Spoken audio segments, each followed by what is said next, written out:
the King Club channel has been sort of falling as late. I've been looking at the past few videos and the viewership hasn't been as well as the other videos that we've done. So, it was amazing to me because last summer was the summer where I made that video about how much Sami Zayn versus Kevin Owens sucked.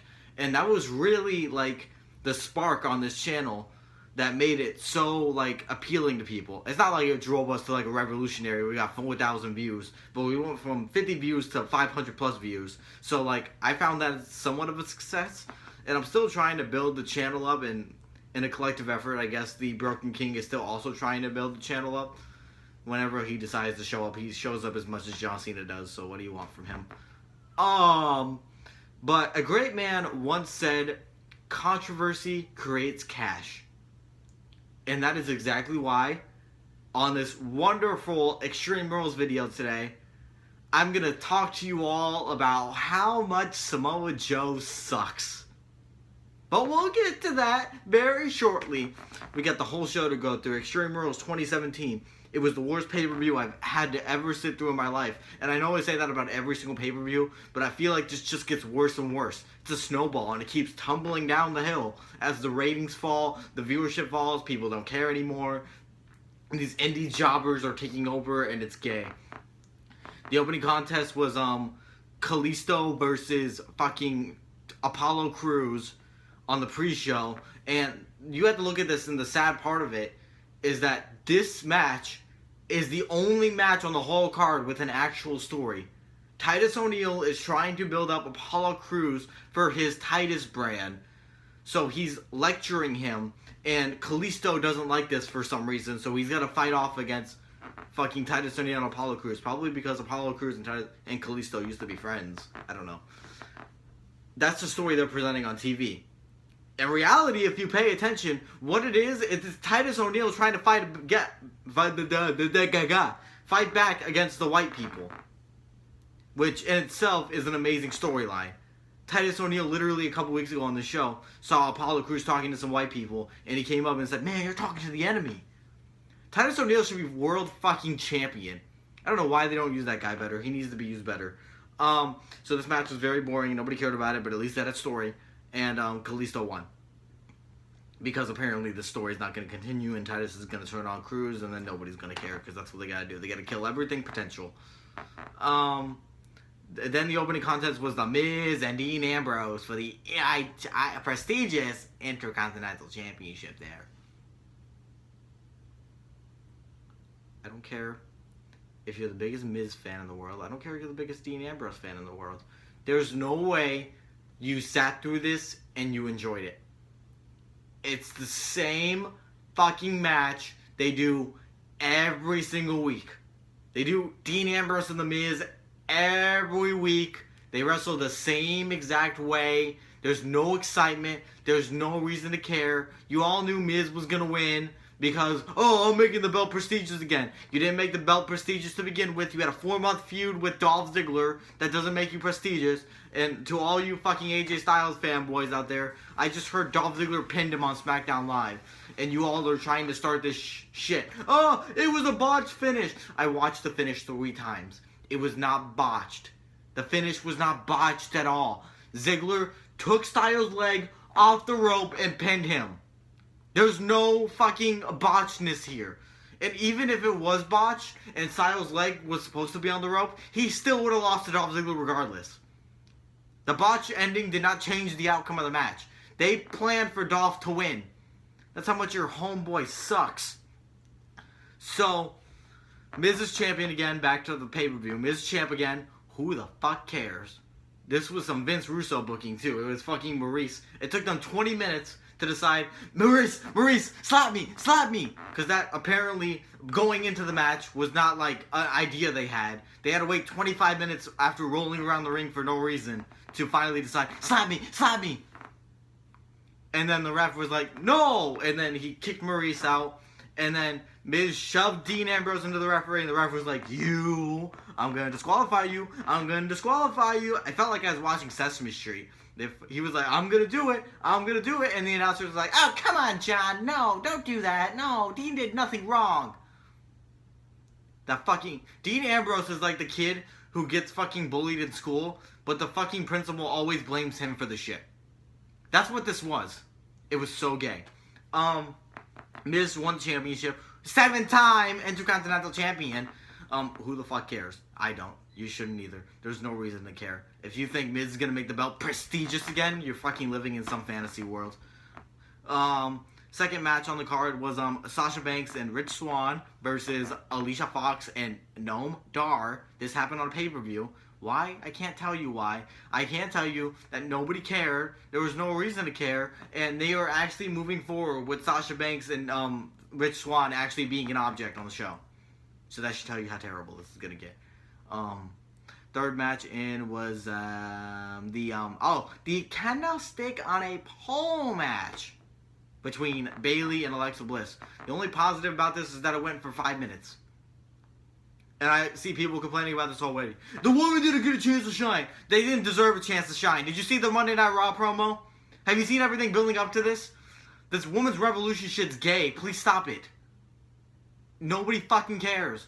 I don't care what you're trying to do. Nobody is going to tune in to watch the woman more than the main event guys. Nobody. That's not me being sexist against women. That's not me saying the women aren't good enough.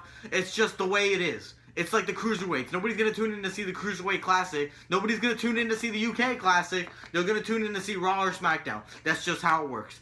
That's how it is when it comes to wrestling. The women were better when they were stripping. More people watch Velvet Sky nude in the middle of the Impact Zone. Remember when she fucking did her little towel thing for fucking Brian Hebner or whoever it was? More people watch that than any women's segment on Raw this year. Exactly. Alexa Bliss won, thank God. Bayley's terrible. Bayley defined it. Bayley defined everything wrong about this pay-per-view. They were like, oh, it's Extreme Rules, the one night of the year where people can get extreme and rules are meant to be broken.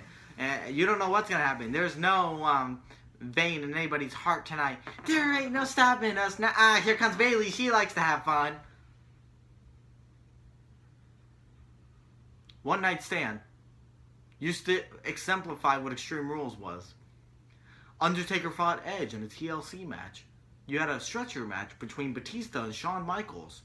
You had, before, when it changed into Extreme Rules, you still had good matches. You had The Shield, Evolution, you had Sheamus, Triple H, all these hardcore brawling matches with hardcore people, and all of a sudden, here's Bayley, here to have fun. At Extreme Rules, John. Can't she use the kendo stick? Gay. Fourth match was, the tag team title match, I'm pretty sure. It was Sheamus and Cesaro versus the Hardy Boys. I, once again, ask you, if you like this match, why did you like this match? Because it's the same match they've been giving us for the past 2 months now. It's been Sheamus, Cesaro, and the Hardys every single week. The only difference this time is that it was inside a steel cage. And Jeff's dumbass, when he escaped the cage, decided, I'm going to get back in and do a flippy thing. And he did a flippy thing, and it allowed Sheamus and Cesaro to win.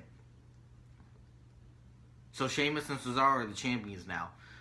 You know how believable it is that they're champions, considering every single time they faced the Hardy Boys, they lost, and 2, the only time they did win the championships were by escaping a cage? They're not legit champions, face it, whatever, who cares? Sheamus and Cesaro, the only positive out of this is we may get broken Matt Hardy. Except, looking at the result, it may not be a good thing after all, because it looks like they're going to have broken Matt turn on Jeff. And we're going to get another Matt and Jeff feud. That's the least anything wants. We just had that last year.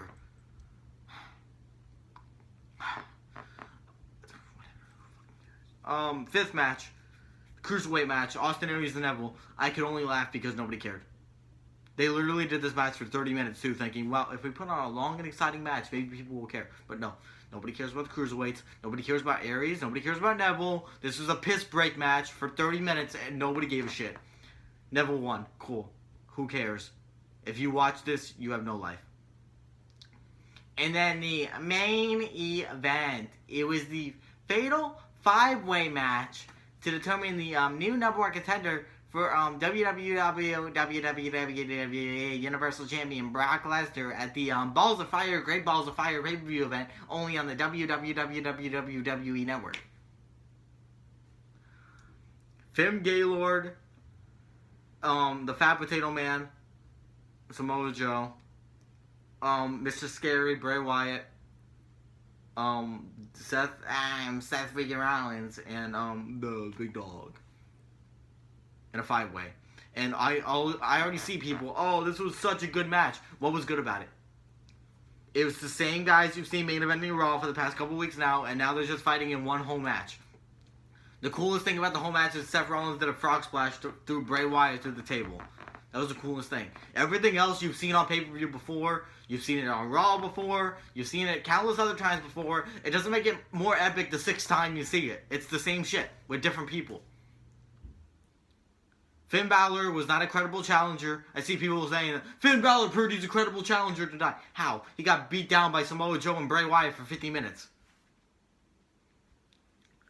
Roman Reigns and Seth Rollins, the stare down they had was kind of cool, but it wasn't enough to bring this match up. And then, near the end, Samoa Joe choked out Finn Balor, so your indie hero lost to Samoa Joe. Now, can we please explain? Like, here we go. Here's the Samoa Joe rant that you all been waiting this whole video for. How in the fuck is Samoa Joe deserving of being the one to face Brock Lesnar? Can we think about how terrible of a mismatch this is? On one side, you have the Beast, the Conqueror, the guy who defeated Goldberg, the guy who destroyed John Cena, the guy who destroyed The Undertaker. All this has led up to Brock Lesnar being the most force of a person on the fucking roster, and you have to believe that it's going to be near impossible to beat him. So who do you choose? You choose Samoa Joe. The guy who got pinned by Seth Rollins countless times. He didn't have a match at WrestleMania. I'm not even sure if he's won on pay-per-view yet. Did he have a match with Chris Jericho? I don't even remember. No, he didn't, because Chris Jericho came back at Fastlane. Who did he face at Fastlane? Did he face anybody at Fastlane? Bet he didn't. And then his access line got cut short because nobody wanted to see him. They wanted to see Roman Reigns instead. This just proves how dumb WWE is, because they think now that they're on the network, nobody's going to fucking care. But your issue is, one, the pay-per-view is Great Balls of Fire. Nobody's going to watch that. And two, Samoa Joe versus Brock Lesnar is not a main event worthy match. It's just not. You haven't built Samoa Joe up like that. He's beaten up like 2 people, but he gets beat every single time. He's like the Bray Wyatt of Samoa. He got beat every single match.